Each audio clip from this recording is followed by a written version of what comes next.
Welcome to Chapter 9, Social Stratification. Section 1, Systems of Stratifications. A social stratification is just dividing up society to categories, ranks, classes. If you are ranking someone above someone else or below someone else, you have social stratification. Almost all society is socially stratified in one way or another. Most of you may have a high stratification or a low stratification, or both, depending on the situation or place that you are. Categories that could be included could be ancestry. So if someone is an American and someone is not, you might think of the American as higher up in the society. Could be race, where many people, if they are not white, are not treated as well in this country. Could be age. If you walk into certain rooms, if there's a lot of young people, it may help to be a young person. If there's a lot of older people, being young may not help you out that much. Physical appearance. Many people view people who are of more attractive physical appearance might be considered to be more special or more higher up on the totem pole. Athleticism can be another thing, sometimes correlated with physical appearance, but if you're a greater athlete, you may do better. Same thing would also include like smarts or grades. Another thing could be gender, so you could go into some rooms and it's very female heavy, so being a man doesn't really help you out, but in some rooms it may be more male and being a female doesn't help you out. Can also achieve, you could have an achieve status, change your status. So if you become, say you maybe grew up in a really bad neighborhood, but you became a doctor, well, now you might just be considered a doctor and you're not from the bad neighborhood anymore. So you can always change your own status. So let's talk about social inequality. It's an unequal distribution of resources and rewards. Most of you know this. Some people are poor, some people are rich, some people are in between. This has actually increased in America. At the same time, living conditions improve. So most people see their lives getting better over a longer period of time, let's say 10 years, 5 years. However, the rich are growing their wealth at a far quicker rate than the rest of America. And then you have to think to yourself, is this inequality a problem? It may not be a problem if you feel that you are getting richer. However, if you see that someone who works maybe moderately harder than you or not even harder than you is much more wealthy, you may start to think that the game is rigged and may become more of like a Bernie Sanders type that doesn't like the super rich. The other people might say it only matters if people are suffering. So if I am not suffering and I'm actually pretty happy with my life, why should I care how rich my neighbor is? And there's also the idea of, is comparison the thief of joy? You might be completely happy with your life until you go to your friend's house, realize they're far richer than you, and they have way better stuff. Then you get jealous. Okay, some types of systems. In India, there's a caste system where you are born into a social class and you can't get out of it. That's it. There's also exogamy, which means marrying outside of your group. This is not allowed in a caste. In America, a rich person can marry a poor person. It doesn't matter as long as you like each other. But in India, you're actually not supposed to marry outside of your caste. Now, some people don't follow this, but quite a bit of people do. Endogamy is marrying inside of your group. So some of you may go out into the world and you might be an open-minded person and you have many friends and many backgrounds, but you may not want to marry anyone who isn't Catholic. So you might think, ugh, this is a little bit too much of a problem. I'm just going to marry a Catholic person. That way it's easier. Okay, Karl Marx, he had the communist philosophy. He believed there's only two classes. The bourgeoisie, who own the businesses, and the proletariat, who are the people who work and actually create the wealth. In his version, it became communism and it became a whole thing of capitalism's terrible and that there should only be one class, the people that work. It usually doesn't work out that way. It's very flawed. It doesn't really apply to us anymore. Okay, talk about wealth. It's the value of income and how much you own. So it's very easy to measure. If you make enough income, you usually move up the wealth. However, if you spend all of your money, you're not technically wealthy, unless the things that you have bought can be resold later. So if you're someone that buys $1,000 steaks once a week, that steak's gone, you're not really wealthy anymore. However, if you buy a nice car, that might still keep you wealthy because you still have something that could be sold as money. Wealth can also buy you memberships or items to symbolize your position. So you might have people that are members of the country club, and it's very restrictive, and poor people cannot get in, and it's all the powerful people in town, all the rich people that go. Other things, you might have special electronics that are really expensive. You might have cars that are really nice, houses that are really nice, and people just know this family's rich. Then I will not be showing you that YouTube video because I cannot show it on this broadcasting tool. So power, the ability to control other people is what power is. It comes from many different sources, but many different ways of showing it. So you have hard power, which is the ability of you to force others to do your will, which is authority. So someone with hard power might be like the President of the United States, can force people to do what he wants because he has that power. Your boss would have hard power over you. However, there's also a thing called soft power, which is convincing other people to do something. So you're not forcing them, you're asking them, you're telling them it's a good idea, stuff like that. If you, when all this corona stuff is done, when you look at the rest of the world and you hang out with your good friends and you all want to go out someplace, go figure out, hey, who usually gets to choose? That might be a soft power thing. They're the one that everybody listens to. Okay, here's a soft power trick that you have, especially when you go off to college, or if you're not going to college, whenever you're going out into the real world, you're going to meet many, many, many new people. So here's a little trick.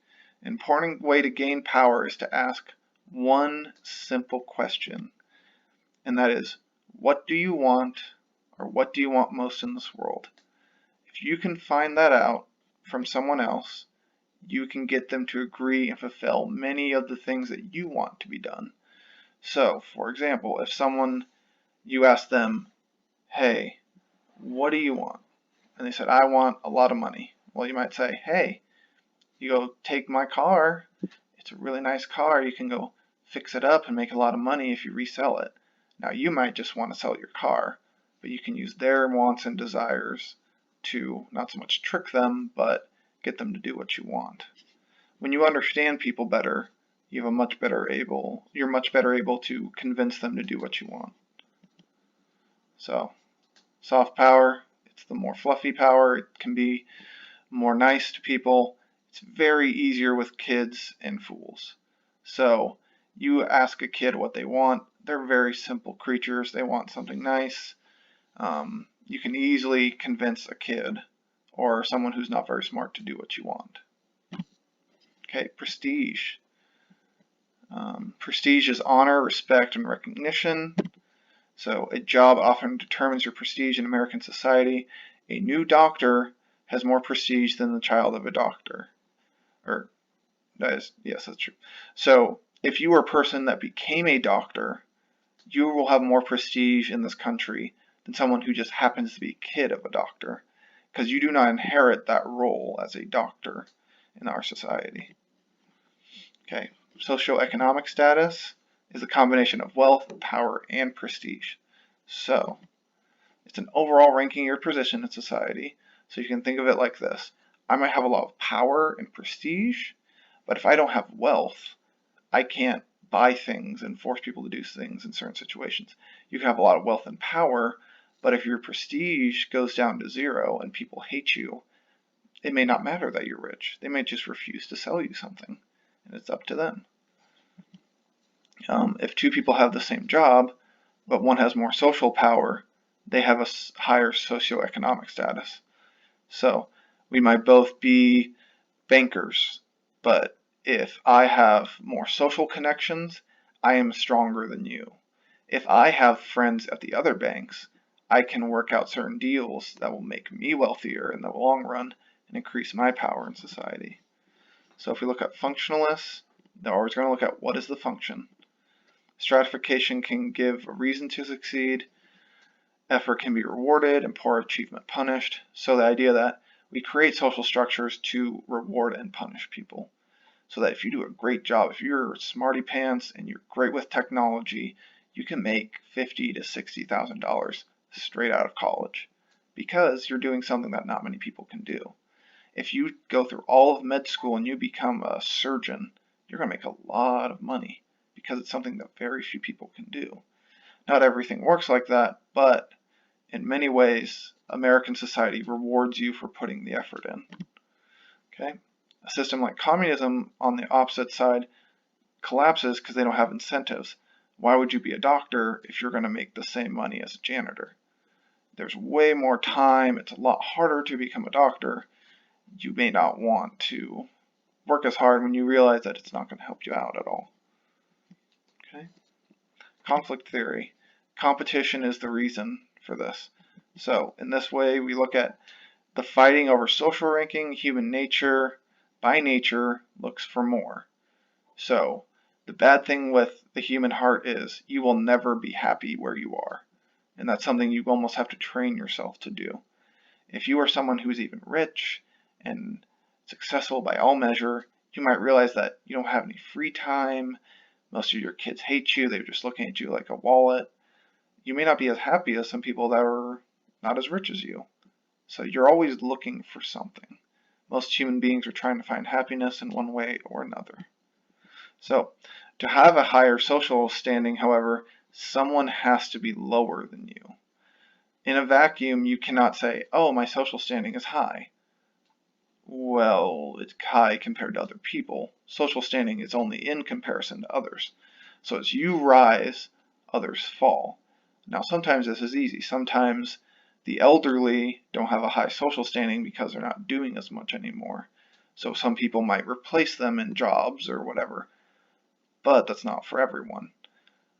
If you think of the most popular kid in your school, there's a difference between being the most strong or the most powerful kid in the school building. So maybe they bully people, or maybe they're rude, or maybe they can get people to do what they want. But you may have someone who's more popular, has a soft power, and they could actually get people to do what they want because they're actually likable. But there's always a great thing too of if you become more popular, you're more popular in comparison to someone else. So you're always moving back and forth on how popular or unpopular you can be.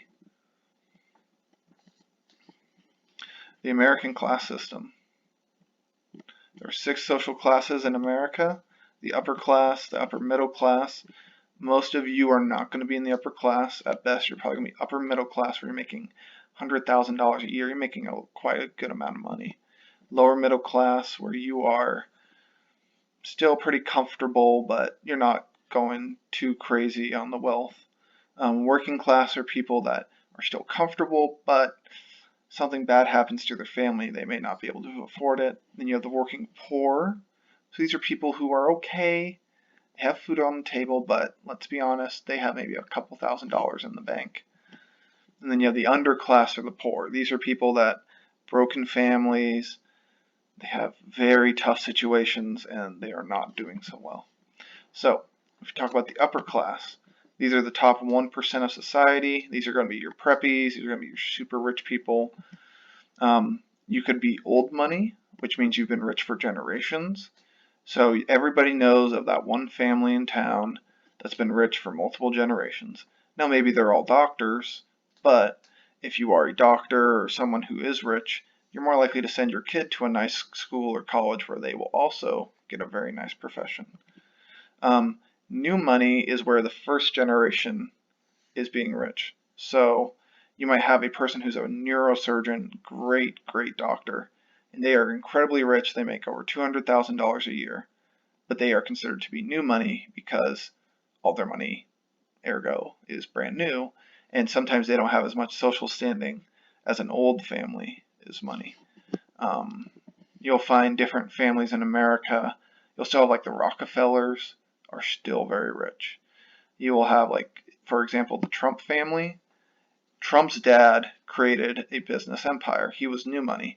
Trump and his children are old money because a lot of their success is maybe based off of the fact that they were from a rich family. Inheritance keeps old money rich, so wise spending can keep the fortune going. So as long as you don't waste all of your money, you might have so much money that you don't even have to work really. Now they still work hard, many of them, but unless you really botch your finances, you're probably going to stay rich, or at least very comfortable. Nebraska, the top 1% threshold is $363,000. You have to make a lot of money to be in the top 1% in Nebraska. Okay, the upper middle class. You're still rich. Everybody in town thinks you're rich, but you may not be as rich as the top 1%. So if, for example, your car, all of you know of at least one or two families in David City. They have a nice house, they got a nice car, everything's awesome. Often have high-paying jobs that get them their luxuries. Most of these people do work towards it, but many of them also had rich families growing up, so it was easier for them to get a good education and a good job. So these are the 85th to 99th percentile. So you go all the way from $148,000 at the low end to $434,000 on the high end. So you will find many people, you have to make over $100,000 to make this much money, to be this rich, but it's actually somewhat attainable if you have a nice career. Lower middle class, you're going to have a nice place. Many of these people have college degrees, but not all of them. Mid-tier leadership, you have comfortable living. 55th to 85th percentile, so this is $70,000 to $148,000, something that's very attainable for most people. Okay, these are people that do make more money than the average person, so they're still living pretty well. Working class, so you have a nice home. Manual labor jobs, jobs that don't require college degrees are more common. 25th to 55th percentile, so this is like your not the bottom fourth, but the next fourth above. $30,000 to $70,000, and sometimes this can be in a combination with a partner. So if you make $70,000 as a couple, but you don't have any children, well, you're still going to have some decent stuff at home. You're not crazy, but pretty decent. And then you might have the working poor. So these are temporary or seasonal workers. They're mostly paid by the hour, retail, food business. They're not making a lot of money. They're living paycheck to paycheck. 3rd to 25th percentile, you're making $4,000 to $30,000 a year. These people are going to struggle. And especially if they have children, it gets very difficult for them to afford the basics. Okay, some vertical mobility. This is your ability to move up or down the social ladder. It's very high in America, but it's easier to go down than it is easier to go up. Now, in America, we do have a fairly decent educational system compared to other countries. Not as good as some European countries, but pretty decent. So most people, even if they are poor, they will get a free education. If they work really hard and they get into a job that pays well, they should do well moving up the ladder. Poverty is not a death sentence in America. Now, most poor people tend to stay poor, most rich people tend to stay rich, but it doesn't always stay that way. Medieval Europe, in the past, though, however, was almost impossible. Nobility was a class in itself that you had to be born into it, or you had to be incredibly rich, or you had to be the greatest general in the entire country. So in the past, it was a lot harder to change your position in life. Okay, let's talk about poverty. Poverty is a standard of life that's considered to be subadequate. It's not good enough, and you know it. And most people know that they're in poverty. Some people don't. Some people, if they grew up in poverty, they might be a little richer, and they don't feel that they're in poverty anymore. Usually it's defined as the bottom 10% of a country. So poverty in one country is not the same as poverty in another. In America, you can be poor and afford a refrigerator, and afford a microwave, and a bed.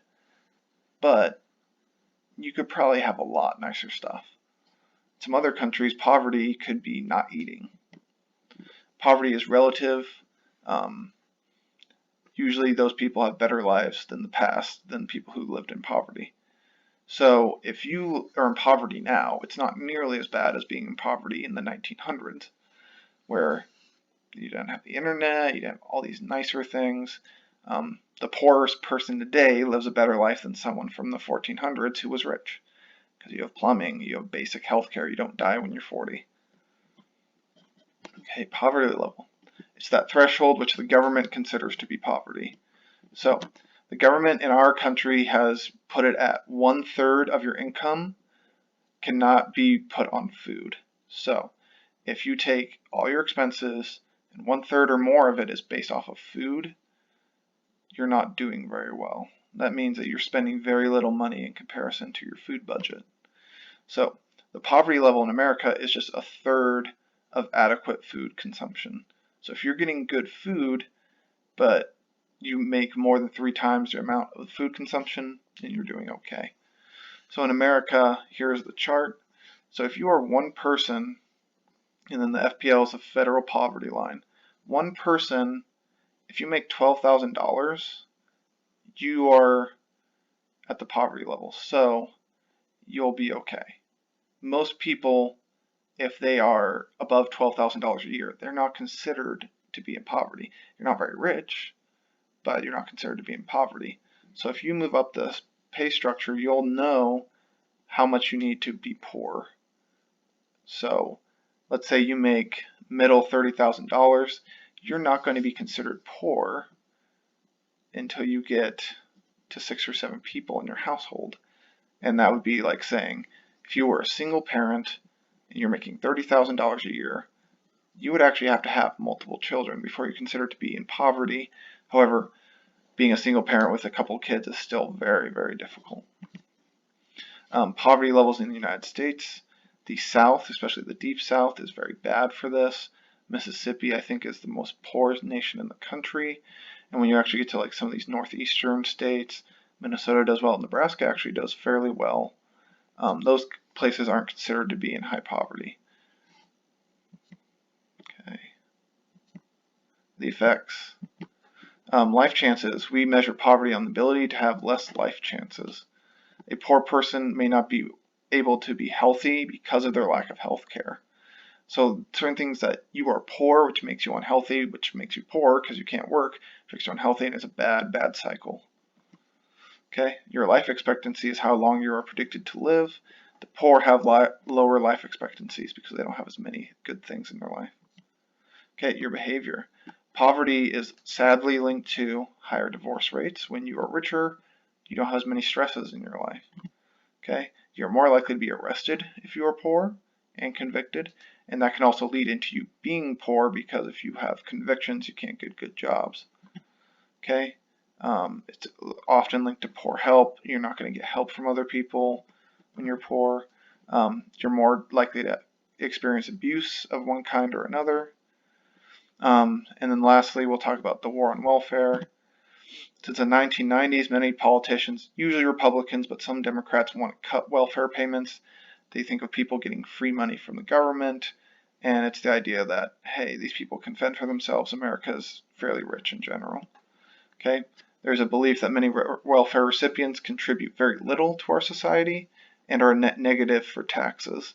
So these are people that pay very little taxes and actually receive far more benefits than they ever put into the system.